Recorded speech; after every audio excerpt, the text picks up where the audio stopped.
మూడవ తారీఖు రోజు ఎవరు కూడా రంగవల్లులు ఆడుకోవద్దు, కలర్లు చిమ్ముకోవద్దు, కలర్లు ఆడొద్దు. 4వ తారీఖు రోజు పొద్దున్నే హోలీ పండుగను జరుపుకోవచ్చు. మార్చి 2వ తారీఖు రోజు కామదహనం చేయండి. 3వ తారీఖు రోజు అనగా మంగళవారం మధ్యాహ్నం 3 గంటలకు గ్రహణం ప్రారంభమవుతుంది. సాయంత్రం 6 గంటలకు గ్రహణం వీడిపోతుంది. 3వ తారీఖు ఏంటంటే గ్రహణం యొక్క ఛాయ 9 గంటల 9 నిమిషాల ముందుకే ప్రారంభం అవుతుంది. వీడిన తర్వాత కూడా మళ్ళీ సేమ్ టైం గ్రహణం యొక్క మోక్షకాలం పుణ్యకాలం ఉంటుంది. అందుకే 3వ తారీఖు ఏమి చేయొద్దు, న్యూట్రల్. 3వ తారీఖు రోజు ఎవరు కూడా రంగవల్లులు ఆడుకోవద్దు, కలర్లు చిమ్ముకోవద్దు, కలర్లు ఆడొద్దు. 4వ తారీఖు రోజు పొద్దున్నే హోలీ పండుగను జరుపుకోవచ్చు.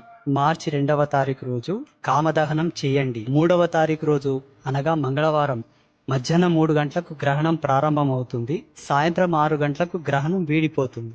3వ తారీఖు ఏంటంటే